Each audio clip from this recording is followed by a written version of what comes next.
ایک کتاب میں لکھا ہے کہ جبرائیل علیہ السلام حضور پاک علیہ السلام کے پاس آئے اور فرمانے لگے اللہ نے کچھ کلمات آپ کو عرش کے خزانے سے بھیجے ہیں. اس میں سب سے پہلے الفاظ جو ہے نا وہ کیا ہے؟ یا من اظہر الجمیل وستر القبیح. شیخ الحدیث مولانا زکریا صاحب رحمۃ اللہ علیہ جنہوں نے فضائل اعمال لکھی ہے، یہ مکی مسجد میں تھے. عصر کے بعد کا ٹائم تھا، لوگ آ رہے تھے، ان سے مصافحہ کر رہے تھے، وہ ہاتھ ملا رہے تھے. مولانا احسان صاحب ان کے ساتھ بیٹھے تھے. شیخ الحدیث صاحب کی زبان حرکت کر رہی تھی. وہ جو مجمع ختم ہوا نا تو اس کے بعد جو ہے وہ مولانا احسان صاحب فرماتے ہیں کہ میں نے ان سے پوچھا حضرت آپ کیا پڑھ رہے تھے؟ جب لوگ آپ سے ہاتھ ملا رہے تھے تو آپ کیا پڑھ رہے تھے؟ آپ کی زبان حرکت کر رہی تھی. شیخ الحدیث صاحب نے فرمایا میں پڑھ رہا تھا یا من اظہر الجمیل وستر القبیح. اے وہ ذات جو خوبیوں کو ظاہر کرتی ہے اور خامیوں کو چھپاتی ہے. اللہ کی ذات کیا ہے؟ خوبیوں کو ظاہر کرنے والی ہے اور خامیوں کو چھپانے والی ہے.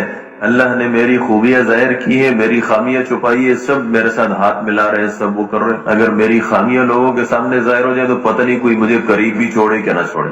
اسی طریقے سے اللہ نے ہم سب کی خامیوں کو چھپایا، ہماری خوبیوں کو ظاہر کیا. ہمیں بھی ایسے ہی کرنا چاہیے، ہمیں بھی لوگوں کی خامیاں چھپانی چاہیے، خوبیاں ظاہر کرنی چاہیے. لیکن ہے اس کا الٹ. ہمارے سارے معاشرے کے اندر آپ تھوڑے سا دیکھیں، اگر کوئی آدمی الٹا کام کرے گا نا پورے کے پورے محلے میں اس کا ڈنڈورا پیٹ جائے گا، فلاں نے یوں کیا ہے. اور جو لوگ چھائیاں کر رہے ہیں اس کا کسی کو پتہ نہیں، اس لیے کہ ہمارے ہاں اس کا تذکرہ ہی نہیں. مسلم شریف کے مقدمے میں لکھا ہے کہ جس چیز کو مٹھانا ہے اس کو عدم ذکر سے مٹاؤ. ہم اچھائیوں کے مٹھانے میں لگے ہوئے ہیں، اس کا ہم نے تذکرہ چھوڑ دیا.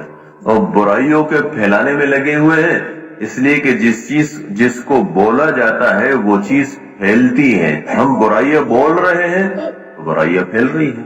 اللہ معاف کرے. اس وقت ہمارے معاشرے کے اندر کیا خیال ہے؟ اب جو ہے نا وہ خبریں اٹھا کے دیکھ لیں. مثال کے طور فلاں جگہ قتل ہوا، فلاں جگہ زنا ہوا، فلاں جگہ اتنے قتل ہوئے، فلاں جگہ اتنی چوری ہوئی، فلاں جگہ اتنے کرپشن ہوئے.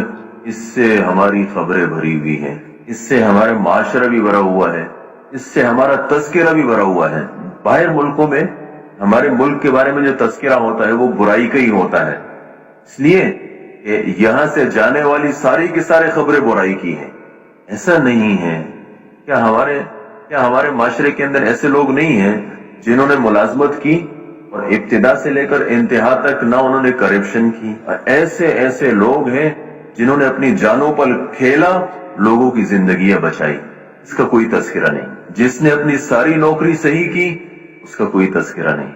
یعنی خوبیوں کا تذکرہ نہیں ہے، خامیوں کا تذکرہ ہے. اللہ کا حکم ہے وَلَا تَجَسَّسُوا. فرمایا دیکھو جاسوسی مت کرو. جاسوسی کسے کہتے ہیں؟ لوگوں کے عیب کی پیچھے پڑنا. یہ کیا کر رہا ہے؟ اس میں تو ہماری زندگی لگ رہی ہے. غیبت کیا ہے؟ غیبت یہی ہے نا کہ بھئی کسی کی برائیاں ہیں اور آپ وہ موجود نہیں اور ڈنڈورا پیٹ رہے ہیں. دوسری بات یہ ہے کہ بہت ساری غلطیاں ہوتی ہیں. یعنی ایسا نہیں ہوتا ہے کہ ہم کسی کی بات سنتے ہیں اور بغیر تحقیق کے آگے پہنچا دیتے ہیں. اس شخص کو حضور صلی اللہ علیہ وسلم نے کیا فرمایا کفا بالمرء کذبا ان یحدث بکل ما سمع. فرمایا انسان کے جھوٹا ہونے کے لیے اتنی بات کافی ہے کہ ہر سنی سنائی بات کو آگے پہنچائے. ہم کیا کہتے ہیں کہ ہمیں تحقیق کی کیا ضرورت ہے؟ جب آپ کو، میں نہیں کہتا کہ آپ کو تحقیق کی ضرورت ہے، لیکن آپ کو آگے پہنچانے کی کیا ضرورت ہے؟ کس نے آپ کو کہا کہ آپ کے اوپر برائی سنو تو اس کا آگے پہنچانا آپ پر فرض ہے؟ نہ فرض ہے، نہ واجب ہے، نہ سنت ہے، نہ مستحب ہے. بلکہ ایسے شخص کو حضور صلی اللہ علیہ وسلم نے مکار دوست فرمایا اور اس سے پناہ مانگی ہے. اللہم انی اعوذ بک من خلیل ماکر. اللہ میں تیری پناہ مانگتا ہوں مکار دوست سے.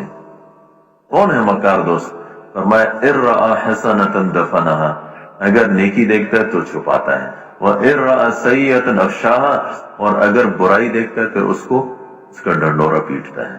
اس لیے میرے محترم دوستو، بھائیو، بزرگوں، ہمارے اسی معاشرے کے اندر ایسے لوگ ہیں اور ایسی نیکیاں کر رہے ہیں جس کا کوئی تصور بھی نہیں کر سکتا، لیکن آپ نے کبھی نہیں دیکھا ہوگا کہ اس کا کوئی تذکرہ ہوا ہو.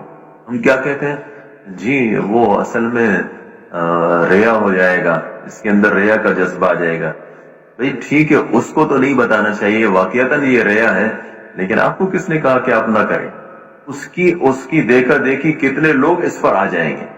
آج ہمارے ہاں کیا ہے، مثال کے طور پورا پاکستان ہے، اتنی بڑی آبادی ہے، شیطان نے کسی کو بتایا کہ چوری کا ایک یہ طریقہ بھی ہے.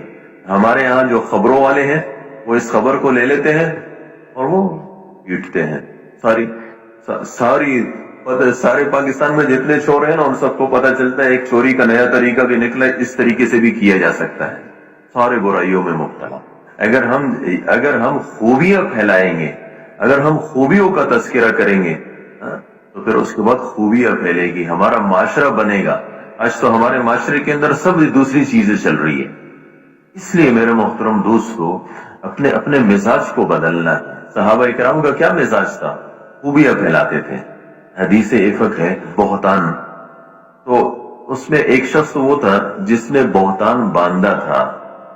کچھ ایسے تھے جنہوں نے بہتان باندھا نہیں، لیکن اس کی بات کو لے کے آگے پھیلایا. جس نے بہتان باندھا اس کے لیے اللہ نے الگ سزا بیان کی. فرمایا والذی تولی کبرہ منہم لہ عذاب علیم. جس نے بہتان باندھا ہے اس کے لیے دردناک عذاب ہے. ہم میں سے بھی جو بہتان باندھے گا اس کو اللہ دردناک عذاب دیں گے، دنیا میں بھی دیں گے، آخرت میں بھی دیکھیں گے.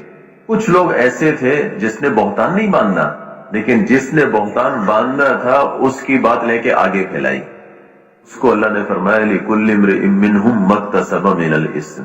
ان میں سے ہر ایک نے اپنے حصے کا گناہ کمایا. اس لیے میرے محترم دوستو، اپنے اخلاق بدلنے چاہیے. ہمیں اپنے ساتھیوں کی خوبیاں بیان کرنی چاہیے، اپنے ساتھیوں کو قریب کرنا چاہیے.